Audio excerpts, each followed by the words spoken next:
Alhamdulillah, salatu wassalamu ala Rasulillah Muhammad bin Abdullah wa ala alihi wa sahbihi wa man tabi'ahu wa wala la haula wa la quwata illa billah. Amma ba'du, ya ayyuhalladzina amanu taqullaha haqqa tuqatih wa la tamutunna illa wa antum muslimun. Allahumma la sahla illa ma jaltu sahla wa anta tazalul hazana idza syita sahla. Rabbi shrahli sadri wa yassir li amri wa hlul 'uqdatam min lisani yafqahu qawli bi rahmatika ya arhamar rahimin. Hadirin wal hadirat jamaah salat subuh yang mudah-mudahan dimuliakan oleh Allah Subhanahu wa taala. Patut kita bersyukur kepadanya dengan banyak mengucap kalimat alhamdulillahirabbil alamin. Di pagi hari ini kita masih diberikan kesempatan hidup olehnya. Hidupnya kita mudah untuk senantiasa ibadah pada pagi hari ini. Kita harapkan ibadah kita pagi hari ini diterima oleh Allah Subhanahu wa taala. Salawat dan salam semoga tercurah ke Nabi kita Muhammad sallallahu alaihi wasallam. Salam sejahtera buat keluarganya, sahabatnya dan juga pengikut yang setia terhadap ajaran akhir zaman. Baik, istiqomah di dalam ketakwaan itu adalah sesuatu yang sangat penting. Karena para dai dan para khatib pun selalu membacakan ayatnya, ya ayyuhalladzina amanu taqullaha haqqa tuqatih wa la tamutunna illa wa antum muslimun. Wahai orang-orang beriman, bertakwalah kalian pada Allah dengan takwa yang sebenar-benarnya. Janganlah kalian mati kecuali dalam keadaan Islam. Di ayat yang lain Allah berfirman, innal ladzina qalu rabbunallah tsumma istaqamu tatanazzalu alaihimul malaika alla takhafu wa la tahzanu wa basyiru bil jannati allati kuntum tu'adun. Sungguhnya orang yang berkata bahwa Tuhanku adalah Allah Subhanahu wa taala, lalu dia istiqomah, sehingga Allah menurunkan malaikat untuk memberikan dukungan spirit, moral, tidak ada rasa khawatir dan tidak ada rasa takut. Kenapa? Karena orientasi hidupnya hanya akhirat, karena di akhirat ada jaminan masuk ke dalam surga. Kenapa mesti istiqomah dalam ketakwaan? Karena sebulan yang lalu kita dididik melalui Ramadan, intinya la'allakum tattaqun, menjadi hamba yang bertakwa. Di bulan Ramadan kita subuh datangnya jam 3 atau setiap subuh masjid ramai, banyak orang, bahkan jauh sebelum datang subuh pun masjid sudah penuh oleh umat Islam. Apakah hal itu bisa kita rutinkan? Biasa bangun jam 3, lalu 11 bulan dari bulan Syawal sampai bulan Syaban bangun jam 3. Di bulan Ramadan kita banyak tilawatil Quran sampai masjid pun memprogram setiap malam 1 juz. Rutinkah kita 11 bulan di bulan Syawal sampai bulan Syaban kita merutinkan baca Al-Quran 1 juz? Di bulan Ramadan kita jor-joran bersedekah. Apakah 11 bulan ini dari bulan Syawal sampai bulan Syaban kita beneran untuk senantiasa bersedekah? Sehingga kalau tadi pembawa acara mengatakan bahwasanya Ustadz lebih awal, ya, karena dia tidak mau ketinggalan, walau jauh sekalipun, ya, karena kalau ketinggalan akan memalukan dirinya sendiri, sehingga lebih baik dia datang duluan. Saya pernah menegur masjid sampai masjid itu merasa kemaluan. Kenapa demikian? Di bulan suci Ramadan saya mengalami beberapa kejadian. Yang pertama, sengaja saya datang jam 4 tank ke masjid. Ternyata masjid itu jam 4 masih dikunci sampai jam 4:04. Ini ustadznya aja datang masih dikunci, apalagi preman yang mau mengambil mic begitu loh ya. Nggak ada kesempatan preman taubat atau dapat hidayah ketika masuk ke dalam masjid karena masjidnya dikunci. Bukan masjidnya yang dikunci, gerbangnya yang dikunci. Kendaraan pun nggak bisa masuk, sehingga ke halaman masjid pun tidak ada. Disinilah keberkahan masjid yang mulai hilang, gara-gara masjid selalu dikunci 24 jam atau sepanjang malam dikunci. Yang akhirnya bisa saja orang yang singgah di malam hari nggak ada kesempatan untuk bisa masuk ke dalam masjid. Kalau di sini mungkin ruangan khusus yang dikunci, tapi di luar kan tidak. Masih ada kesempatan orang untuk ngapain? Singgah di masjid. Tapi ada masjid yang memang sampai gerbang-gerbangnya pun dikunci, sehingga untuk ke toiletnya, untuk singgah malam harinya, orang yang suka kemalaman itu tidak ada kesempatan. Sehingga kita kasih ingat dan kita sadarkan agar keberkahan masjid itu salah satunya selalu terbuka buat siapapun yang masuk. Ya. Andai kata itu memang maling, mungkin sudah qadarullah, kita cuma dianjurkan untuk senantiasa menjaga motor dikunci kan gitu, ya, dan sebagainya. Tapi kalau sudah terjadi, apa boleh buat, ya. Nyawa kita pun akan melayang, akan diambil pula oleh pemiliknya, kan gitu hadirin rahimakumullah.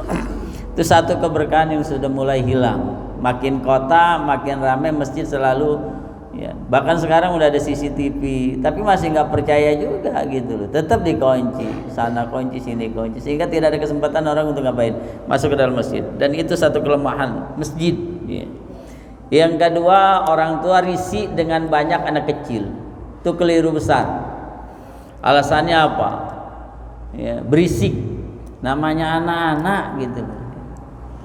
Ya, jadi kita melihat masjid bagus, nggak ada suara anak-anak, hampa kelihatan. Kenapa? Kena alim auladakum bis sholat, didiklah anak kamu untuk sholat. Kemana sholat kalau bukan di masjid gitu. Biarkan anak-anak aja kalau perlu. Main HP melulu ngeganggu. Kita sendirian juga sholat nggak khusyuk, peribahasanya gitu loh ya. Apalagi banyak anak-anak. Ya sudahlah, kita berusaha untuk khusyuk, tapi anak-anak tetap berada di dalam apa? Di dalam masjid. Anak-anak lelarian biasa, namanya anak-anak. Kita juga dulu mungkin lebih bandel daripada anak kita, kan gitu. Kita nggak tahu ya. Disinilah keberkahan ketika masjid banyak anak-anak. Senang mestinya orang tua ketika anak-anak senang masuk ke dalam apa? Ke dalam masjid. Karena nggak semudah itu orang untuk senantiasa diam di dalam masjid. Jangankan anak-anak, yang tua juga lama-lama di masjid akan berat. Disinilah yang perlu kita istiqomahkan, ya.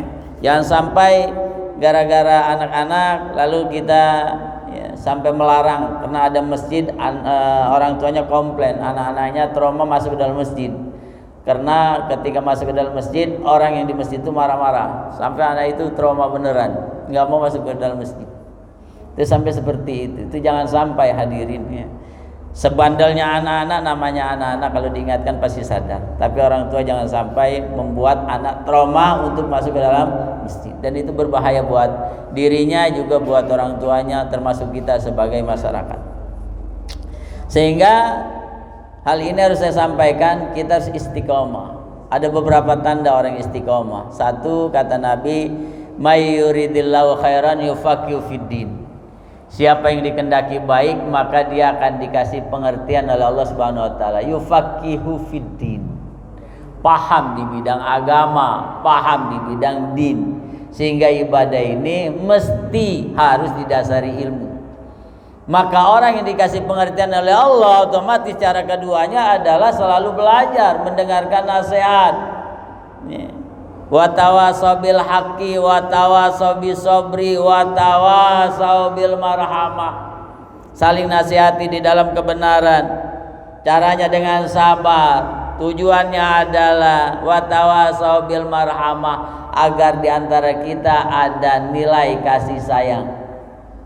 Kenapa sih mesti ngaji? Ada ajang silaturahmi, orang bertakwa harus bersilaturahmi. Silaturahmi yang efektif kalau didasari dengan ketakwaan. Karena ada silaturahmi yang tanpa didasari ketakwaan maka akan sia-sia. Contoh, bahwa silaturahmi yang sia-sia, kumpul di pos umpamanya, nggak apa-ngapain kan kita. Paling kalau di pos yang dibicarakannya apa? Urusan duniawi gitu. Kumpul-kumpul di lapangan umpamanya, olahraga, oke lah olahraga gitu. Manfaatkan sebaik-baiknya. Insya Allah akan dinilai ketika niat kita ibadah kepada Allah. Tapi jaga diri, jangan mentang-mentang hidup ingin sehat selalu olahraga. Karena ada jamaah yang ketika sedang main badminton lalu meninggal. Coba bayangkan, niatnya mau ngapain? Olahraga. Sehingga sesuatu yang sia-sia seumur kita harus seyogyanya sudah mulai kita kurangi gitu loh. Hidup kita harus yang bermanfaat, omongan kita harus yang berguna, yang mengandung kata-kata zikrullah, ibadah kepada Allah Subhanahu wa taala. Ya, karena orang yang dikehendaki baik oleh Allah, orang yang ngerti, yang punya ilmu. Orang yang punya ilmu adalah orang yang selalu belajar. Belajar itu bukan sekedar kumpul di majelis taklim mendengarkan nasihat, tapi belajar untuk senantiasa meningkatkan. Al-iman yazid aw yanqus. Jangan sampai iman kita ini labil. Sebagaimana apa kata Nabi, iman itu kadang bertambah, kadang berkurang. Itu kan labil namanya.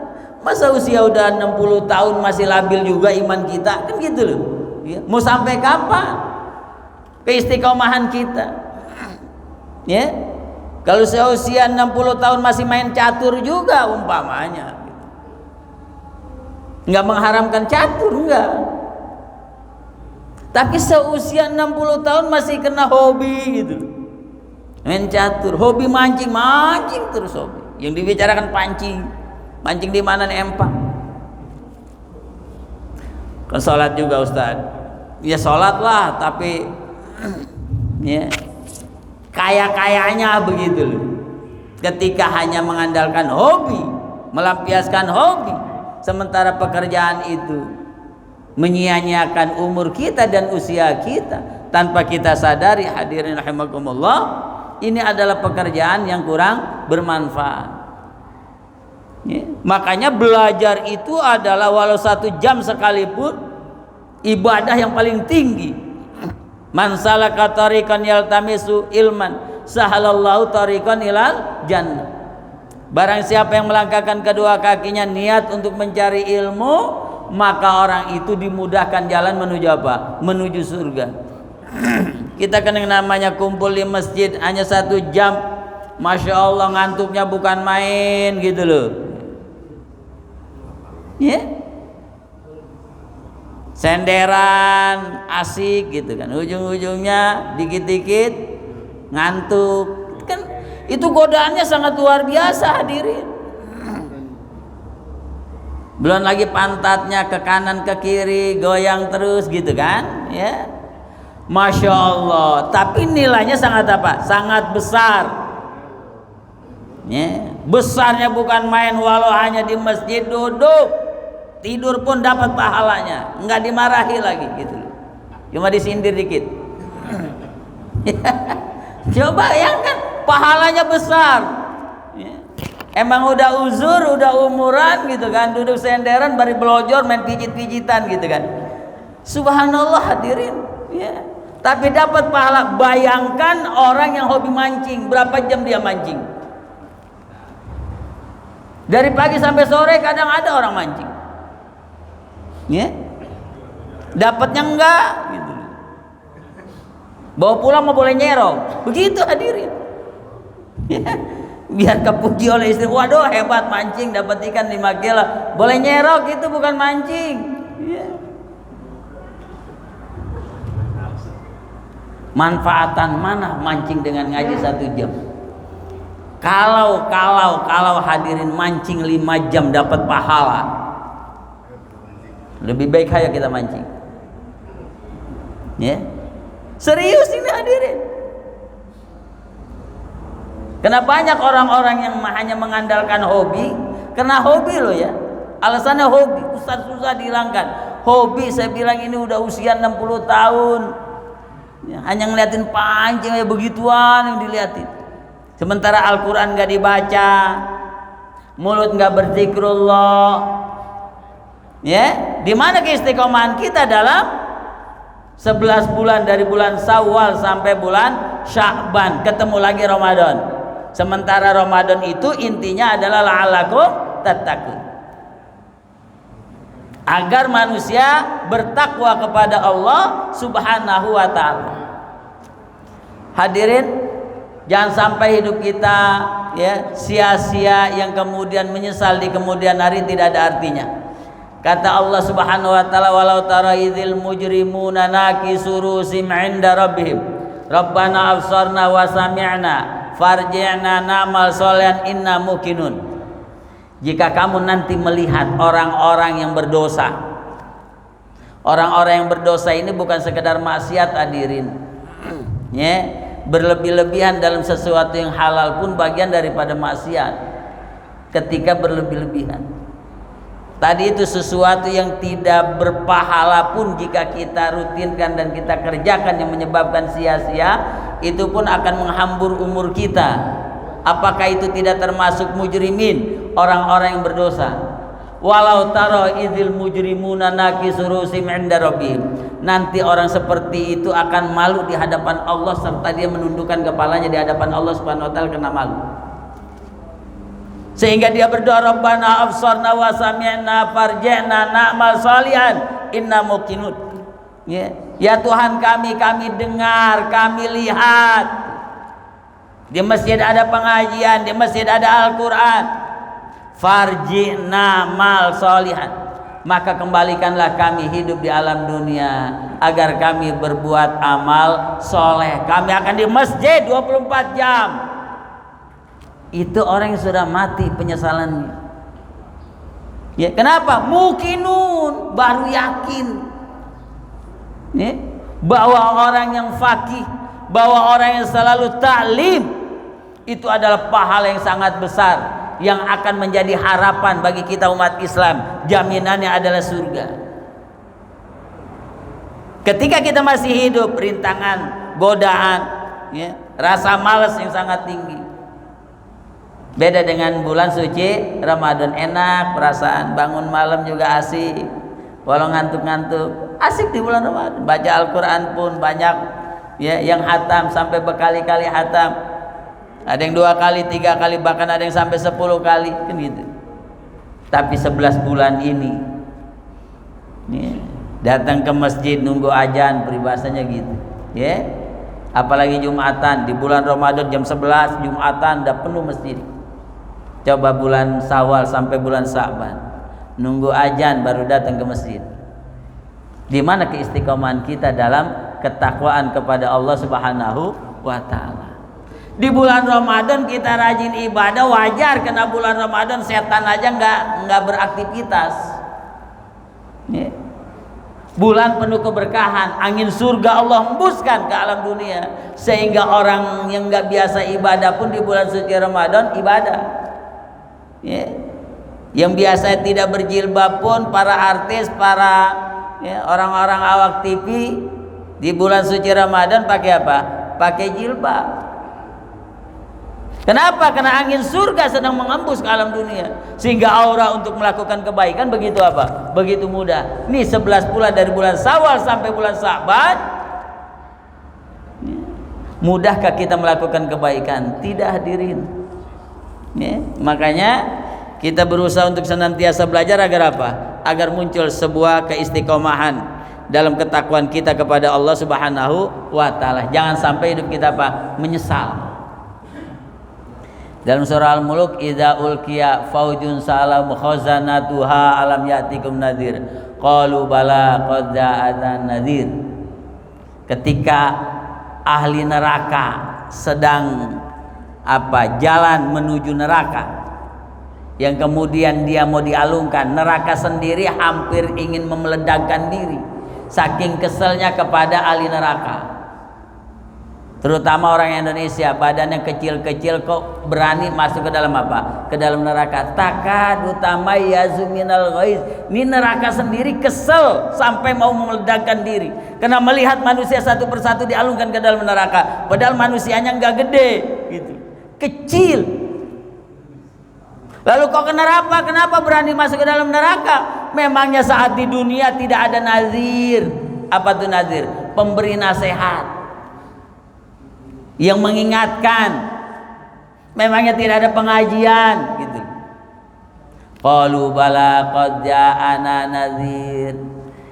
Ya, ahli neraka mengaku ada pengajian, tapi kami malas.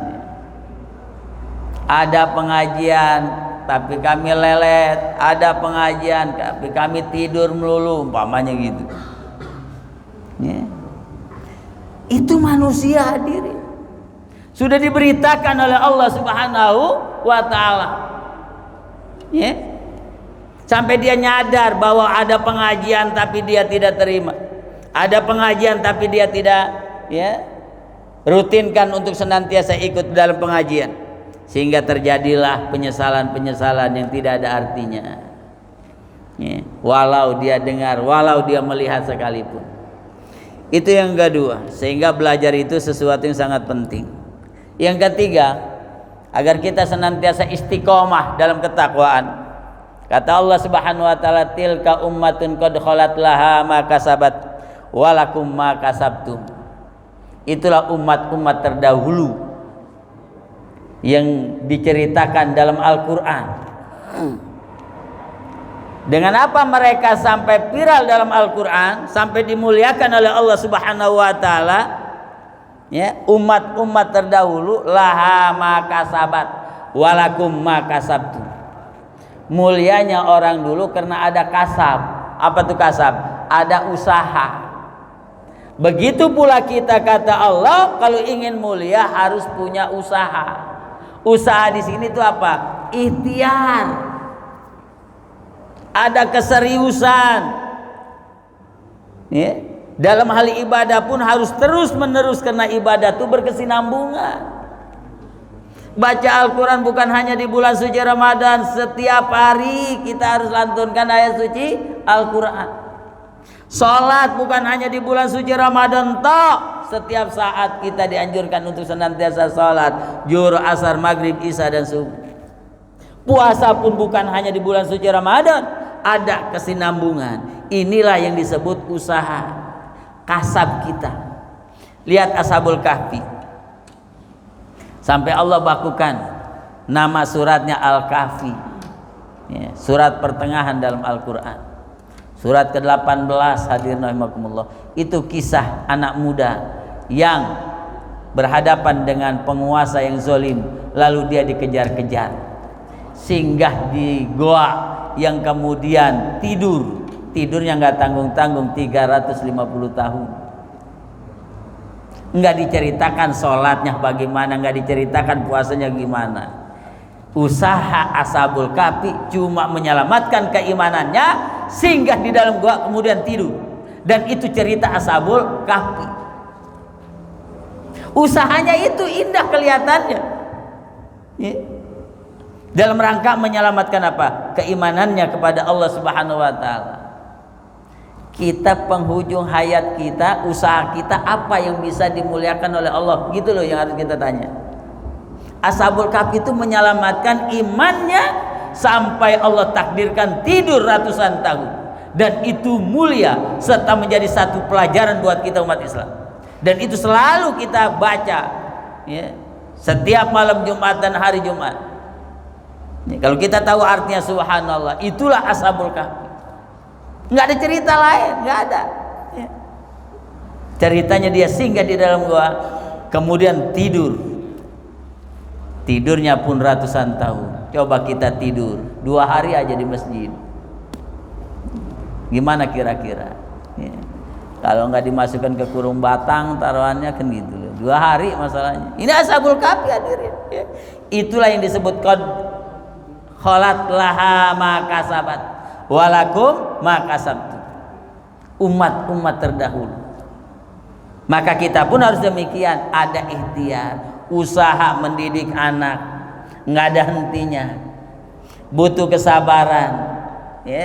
Dan kita punya anak, kadang menyenangkan, kadang nyebelin. Anak menyenangkan kita ketika di bawah umur 10 tahun, baru menyenangkan. Apalagi masih balita mah, subhanallah, kita kemana-mana pulang yang pertama kita tanya siapa? Anak, kan gitu. Kita pergi kemana-mana beli makanan, beli oleh-oleh buat siapa? Buat anak. Walau anak itu belum bisa makan, tetap kata kita. Tapi ketika anak di atas 10 tahun, 20 tahun, belum tentu menyenangkan. Karena bisa menjadi sahibun, bisa menjadi aduun. Kadang bisa menjadi teman, kadang anak itu bisa menjadi apa? Menjadi musuh. Di mana usaha kita untuk senantiasa mendidik anak kita? Ini kita banyak orang tua punya anak masing-masing. Apakah semuanya sudah bisa kita bawa anak kita ke dalam masjid? Kan ujian juga buat kita. Maka saya selalu menganjurkan anak-anak kita itu harus kita ajak ke dalam masjid. biarkan berisik juga, ya. Bisa diatur. Apalagi sekarang ada apa? Ada HP. Udahlah kasih HP juga dia diem. Itu anak sekarang. Ya. Kalau dulu mau berisik karena tidak ada alat yang bisa mendiamkan anak-anak sekarang. Tapi anak sekarang bisa diam dengan apa? Dengan HP. Ya. Tapi dia harus ada di mana? Di masjid. Ya, sehingga masjid kalau punya wifi bebaskan buat anak muda. Ntar gimana maksiat Ustaz? Itu mah teknis, kontrol anak-anak kita, gitu loh, ya. Masa iya di masjid dia kudu melihat sesuatu yang naluri manusia punya keimanan hadirin, sehingga dia tahu diri itu anak muda, ya. Jangan sampai masjid pelit punya wifi nggak dikasih gitu. Padahal itu bagian daripada apa? Dakwah. Biar anak-anak mau pada apa? Masuk ke dalam apa? Ke dalam masjid. Ya. Ntar bayarnya ya sama-sama duitnya duit umat juga gitu loh, ya. Tujuannya juga buat apa? Buat umat. Jangan masjid saldo apa miliaran gitu, ya. Padahal duit itu cuma catatan doang, sampai ratusan juta yang harusnya disebarkan. Padahal itu infak orang. Seyogyanya infak orang harus benar-benar disalurkan biar bermanfaat. Kayak gini, masjid dibelikan karpet, karpet itu ditaruh tidak dipakai, dapat pahala nggak kira-kira? Itu logikanya ya. Dibeli karpet, dipakai, ada pahalanya. Tapi ketika orang berinfak karpet kemudian ditaruh di gudang, ada pahalanya nggak kira-kira? Karena tidak dipakai. Ngasihnya mah ada pahalanya, pahala ngasih gitu loh. Buat masjid untuk sholat. Ketika dikasih dapat pahalanya. Tapi ketika tidak dipakai putus dia dari segi pahala. Kalau dipakai selalu ngalir pahalanya, gitu loh. Ya. Sama dengan infak manusia berbentuk harta. Maaf ya, maaf. Ya. Kita memang nggak bisa untuk tidak ada saldonya. Tapi jangan sampai ditumpuk terus. Karena kelamaan. Apalagi Ramadan habis. Nah, bagus, kumpulkan lagi, ntar selesaikan lagi. Itu lebih baik daripada ntar masih ada saldonya sampai ratusan juta. Nah, itu yang khawatir harta orang itu tidak bermanfaat. Khawatir malah pengurus masjidnya yang akan bertanggung jawab di hadapan Allah Subhanahu wa taala. Padahal niatnya udah apa? Udah bagus, ya. Ingin mengumpulkan zakat, infak, sedekah. Begitu hadirin. Nah, ini jangan sampai apa? Ini kan usaha, kasabat namanya. Walakum makasabtu. Orang dahulu dengan usahanya, kita juga dengan apa? Usaha kita, dengan ikhtiar kita, ya, dengan perbuatan kita. Sehingga kata Allah, in ahsantum ahsantum li anfusikum wa in asatum falaha. Jika Anda melakukan kebaikan, maka kebaikan itu buat kalian. Sebaliknya jika Anda melakukan kesalahan, maka kesalahan itu juga buat diri kita masing-masing. Siapa yang baik akan dapat nilai baik di hadapan Allah. Siapa yang melakukan kemaksiatan, maka dosanya itu buat manusia yang melakukannya. Sehingga kita hidup itu harus selalu apa? Harus selalu baik. Walau memang berat untuk kita lakukan, tapi kita harus selalu berusaha. Inilah iman yang stabil namanya. Maka tadi udah saya sampaikan bahwa di usia 60 tahun itu udah gak ada masanya. Kan masa anak-anak, masa remaja, masa dewasa, masa tua. Kalau masa tua itu masa apa setelah itu?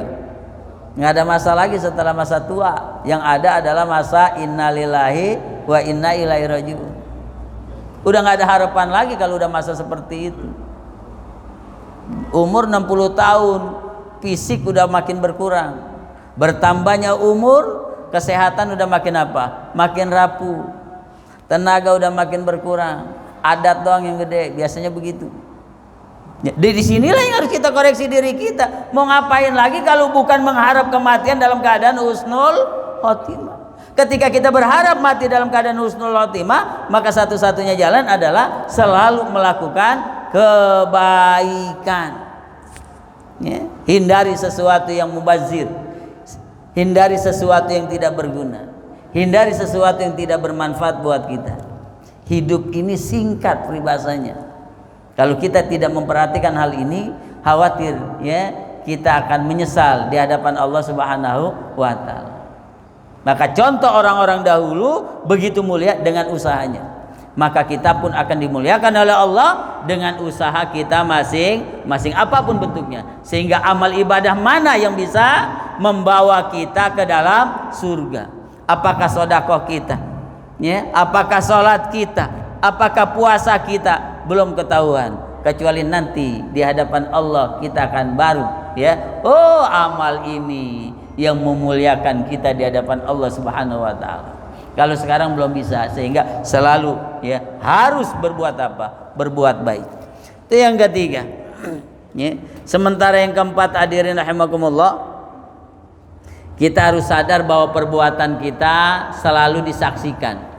Yang menyaksikannya banyak. Ya. Udah Allah Maha tahu. Ya. Nabi pun yang tidak kenal kita, yang belum pernah berjumpa dengan kita, ternyata Nabi kita Muhammad sallallahu alaihi wasallam dia pun dijadikan sebagai syuhada oleh Allah, sebagai saksi ya umatnya beramal soleh atau beramal salah. Itu sampai segitunya hadirin ya. Bahkan yang paling berat saksi bukan orang lain, melainkan organ tubuh kita masing-masing. Inilah ayat yang selalu kita baca ya. Di surat Yasin, al-yauma nakhtimu ala afwahihim wa tukallimuna aydihim wa tashhadu arjuluhum bima kanu yaksibun. Mulut tidak berkata-kata, sementara tangan yang akan berkata-kata. Wa tukallimuna aydihim wa tashhadu arjuluhum, kaki menjadi saksi. Ini hadirin ya. Saksi kita langkahkan kaki kita, ternyata nanti dia melapor pada Allah kemana kita melangkah ya. Ke tempat yang baik atau ke tempat yang sia-sia, ke tempat yang bermanfaat ada nilainya atau tempat yang tidak ada nilainya. Kaki yang akan menjadi saksi. Wa tashhadu ya arjuluhum bima kanu yaksibun. Ini yang paling berat. Yang namanya saksi itu kan kadang meringankan, kadang membebankan. Ya, kalau saksi di dunia kan ibaratnya ya, tergantung dia kenal kita enggak, dekat dengan kita tidak. Kalau dia kenal kita mungkin meringankan, tapi kalau enggak kenal apalagi musuh, akan membebankan. Sementara di hadapan Allah mau dekat mau jauh, dia udah pasti dengan jujurnya, walau organ tubuh kita sendiri. Walau tangan kita sendiri, dia dengan jujurnya apa adanya dia akan katakan di hadapan Allah. Kaki pun akan jujur di hadapan Allah karena dia takut kepada Allah Subhanahu wa taala. Di samping organ tubuh kita ada malaikat raqib dan atid, mayal fizu min qaulin illa ladaihi raqibun. Tidak ada nih mulut yang keluar ucapan kita melainkan disaksikan oleh dua malaikat raqib dan atid. Masya Allah hadirin, kalau kita ya benar-benar paham dan tahu tentang amal ibadah kita yang saksinya begitu banyak, maka kalau kita melakukan kesalahan, janganlah kita banyak bercerita kepada orang lain. Makin banyak kita bercerita kepada orang lain melakukan kesalahan, makin banyak pula yang menjadi apa? Saksi. Kalau kita melakukan kebaikan, bercerita kepada orang lain, jaga hati, insya Allah itu tahadus bin nikmah namanya. Agar orang lain mencontoh kebaikan, ya apa yang kita lakukan boleh kita ceritakan begitu. Ya. Namanya tahadus bin nikmah. Wa amma bi ni'mati rabbika fahadis, terhadap nikmat Tuhanmu maka ceritakan. Ceritakannya itu yang baik hadirin. Contoh nih, saya dengan sodako, ternyata ketika kesusahan ada yang nolong. Tahadus bin nikmah namanya. Ya. Jangan juga kita makan di restoran besar sama teman-teman, ya. Lalu kita selfie, kita kirim kemana-mana, itu mah bukan tahadus bin nikmah. Bikin sakit orang yang melihat. Enggak ngajak tapi nge-share makanan enak gitu. Itu ngeledek namanya. Ya. Selfie kan gitu biasa tuh, makan ke orang lain. Nabi menganjurin masak daging, banyakin kuahnya, bagikan ke orang lain, bukan fotonya yang di-share ke orang lain. Sekarang kan begitu zaman now. Makan wudu share, udah di status lagi, masya Allah. Dosa tuh yang begitu tuh hadirin. Ya.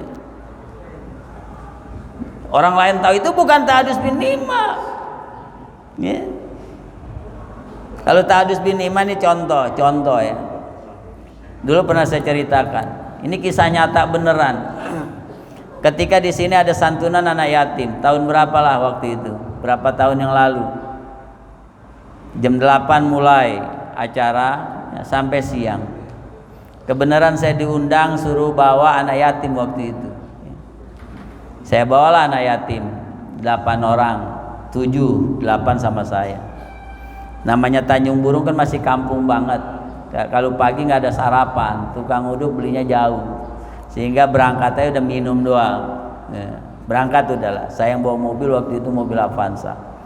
Acaranya di lapangan, sampai di lapangan, ya, udahlah ntar di sana aja kita sarapan. Biasalah. Akhirnya sampai di sini cuma dikasih snack waktu itu. Snack kan makanan juga. Namanya anak-anak, Ustadz, udah jam 10 waktu itu, ngomongnya apa? Lapar Ustadz. Sama, Ustadz juga lapar. Diam-diam apa? Jangan berisik. Kenapa panitianya cuma ngasih snack waktu itu, Pak? Jangan berisik. Norak kalau begitu, Pak. Gitu. Akhirnya apa? Udah ntar kita keluar, kita cari warung makan. Bisa kasih amplop tuh, pulang. Saya udah selesai jam 11 pulang. Saya jalan tol, bukannya pulang ke arah Tanjung Burung, saya ke arah Tipiko. Pas saya emang mau ganti ngurus puring tuh mobil. Udahlah sekalian naruh mobil di bengkel, saya cari warung makan. Yuk, turun kita cari warung makan. Pas kebenaran ada warung makan Padang Simpang Raya atau apa sederhana. Depan Tipiko sekali. Masuklah gue asik. Masuk aja udah. Nggak tahunya kan biasa warung Padang pesen lauknya apa ini enggak, udah duduk aja Pak, duduk Pak, disuruh duduk lah, berjejer tuh ya. Pas dikeluarkan semuanya lah, kan bingung saya orang tuanya, waduh semua keluar ini nih, amplop taruhannya habis ini nggak sampai rumah ya. Kita pikir itu ya ini qadarullah hadirin ya, kisah nyata nih saya alami beberapa tahun yang lalu ya. Hati kita bari makan bari dagdikdug gitu. Anak-anak udah enjoy aja, udah makan dah. Saya pesen jangan banyak-banyak, awas 2 aja udah. Sampai segitunya hadirin. Kena dagdikdug semuanya dikeluarkan, anak-anak kalau dibiarkan habis taruhannya kan gitu. Saya pesen 2 aja, udah 2 lauk ya. Bebas, 2 lauk tapinya. Jangan banyak-banyak. Pesanan itu diterima juga sama dia. Minuman sama, oke. Habis makan ya, kita belaga seorang kaya deh gitu, bayar kan ceritanya, nggak bakal gratis ngutang dulu, enggak kan gitu. Kita nggak kenal juga, dia juga nggak kenal, baru kali itu masuk, nggak taunya hadirin apa yang terjadi. Ini baru cerita tahadus bin nikmah, biar dicontoh oleh orang lain. Karena yang kita bawa anak yatim, keberuntungan anak yatim, doa anak soleh, ternyata apa? Gratis. Hati saya berpikir emangnya jidat saya aura orang miskin apa sampai dibilang gratis dalam hati. Kata anak-anak, kenapa Ustaz nggak dari tadi? Justru rezekinya di situ gitu loh. Kalau dari tadi mah dibilang gratis, habis taruhannya kan gitu hadirin. Itulah boleh kita ceritakan karena itu bagian daripada tahadus bin nikmah ya. Bahwa terhadap anak yatim kita boleh berbagi sehingga nanti satu saat kita akan ditolong. Maka kalau kita berbagi udah niatkan karena Allah Subhanahu wa taala. Kita hidup akan nikmat ketika kita dalam keadaan susah lalu ada yang nolong. Gitu loh, ya. Ketika motor kita kempes ada tambal ban, Bang. Wah, nggak megang duit, bisa utang. Kan asik tuh, ya.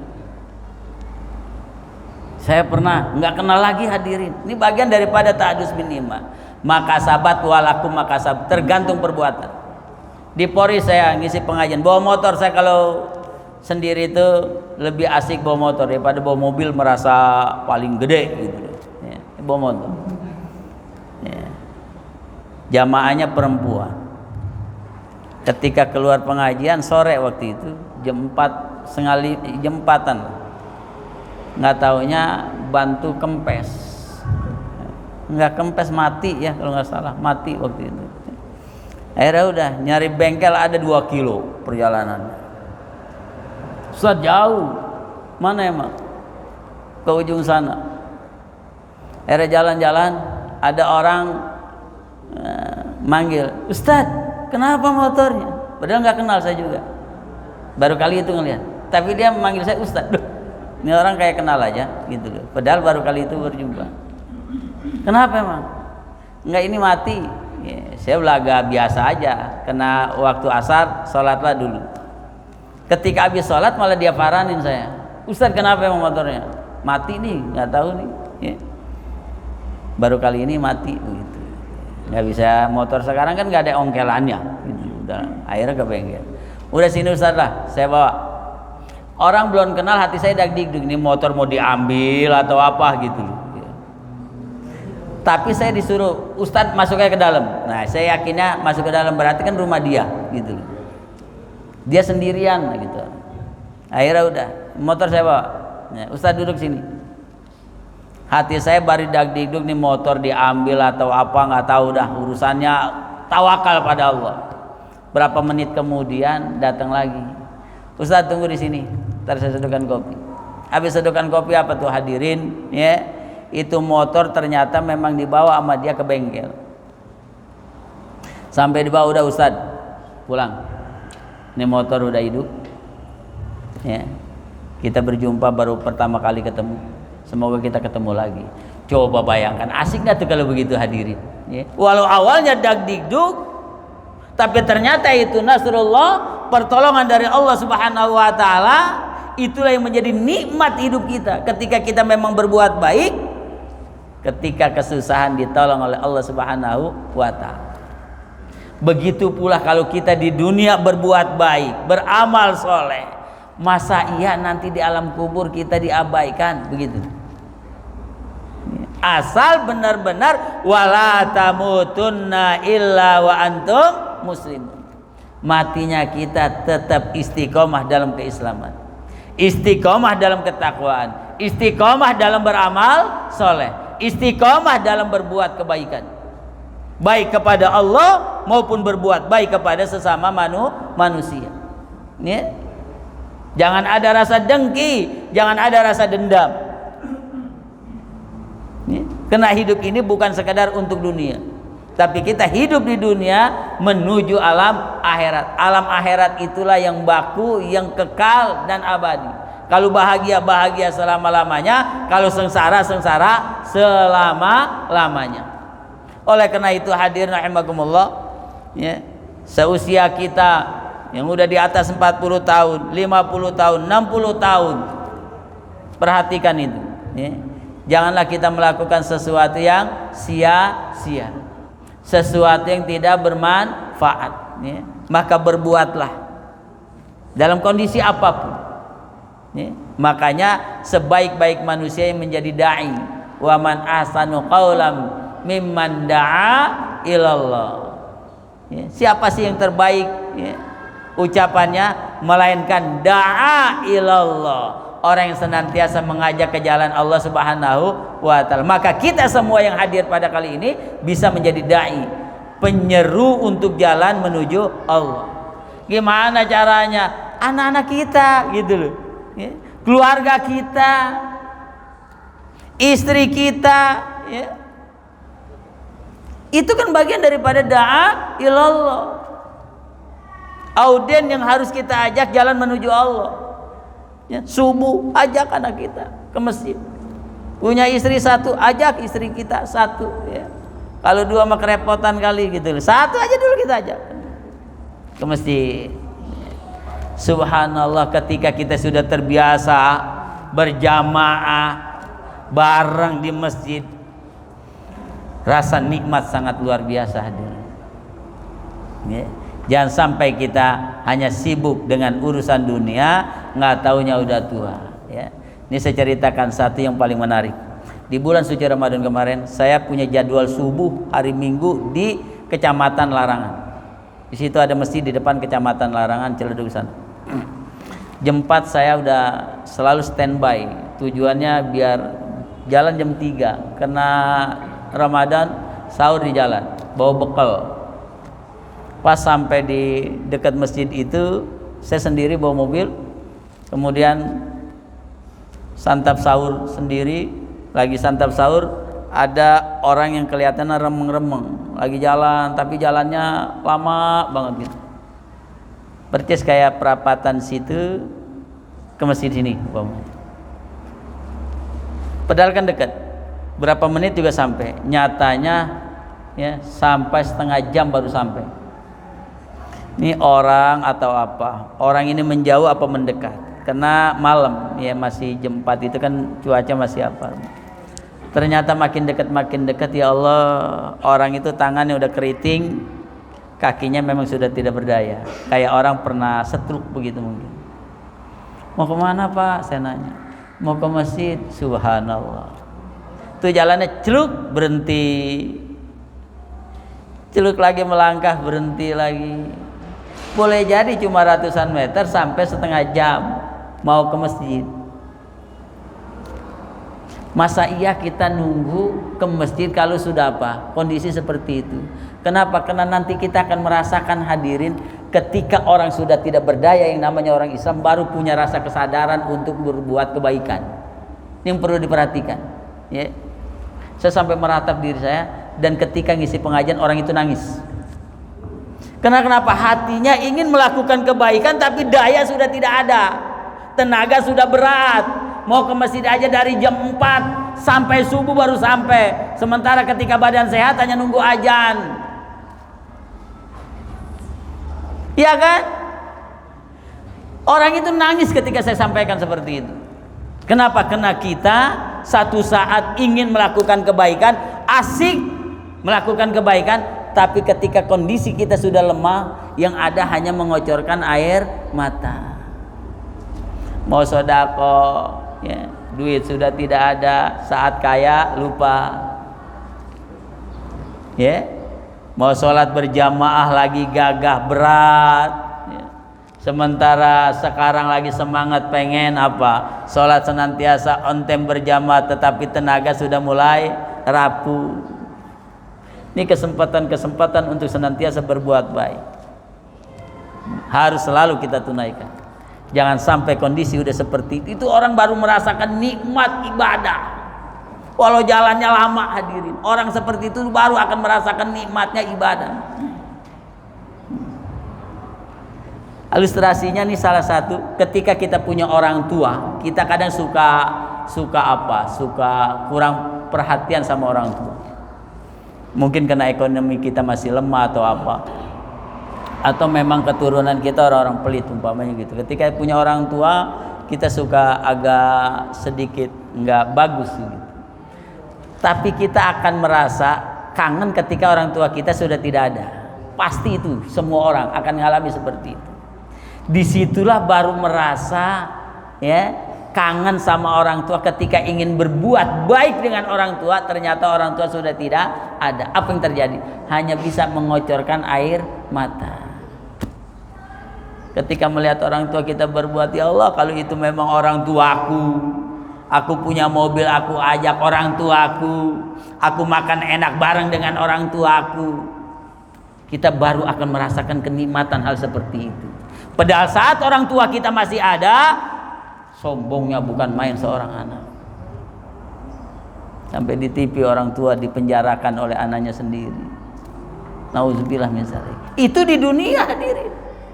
Kita akan merasakan seperti itu. Dua kejadian yang sering kita rasakan. Ketika sudah tidak ada, baru akan terasa. Maka oleh karena itu hadirin, ketika kita masih punya orang tua atau mertua, hayo berbuat baiklah. Karena itu ladang pahala buat kita. Ketika kita masih sehat, hayolah berbuat kebaikan. Apalagi yang namanya sholat 5 waktu. Udah nggak ada kata tidak berjamaah dalam sholat seusia seperti ini. Seusia di atas 50 tahun jangan ada kata tidak berjamaah dalam apa? Sholat. Ketika kita sudah membiasakan berjamaah, kemanapun kita pergi, andai kita telat, pasti kita ada kesempatan untuk berjamaah walau hanya 2 orang. Itu yang perlu kita nikmati hadirin. Itu salah satu, karena itu kebaikan. Jangan sampai subuh doang kita berjamaah, zuhur, asar, maghrib on time kita. Kan kelas-kelas sudah pensiun mau ngapain lagi? Dulu lagi nggak pensiun kan sibuknya bukan main, sok sibuk begitu. Sekarang udah pensiun masih begitu juga, terlalu namanya. Mau bawa ladang pahala apa kita? Kalau berjamaah orang udah pensiun aja masih lelet. Masa ya nunggu seperti tadi tuh setengah jam dari rumah baru jalan? Bukan karena jauh, tapi karena memang kondisinya sudah apa? Berat masuk ke dalam masjid. Kita akan terasa kalau sudah seperti itu.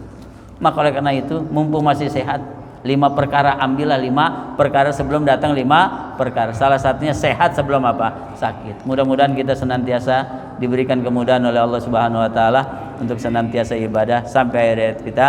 Semoga kita menjadi hamba yang bertakwa kepada Allah Subhanahu wa taala. Subhanakallahumma bihamdika asyhadu an la ilaha illa anta astaghfiruka wa atubu ilaik. Assalamualaikum warahmatullahi wabarakatuh.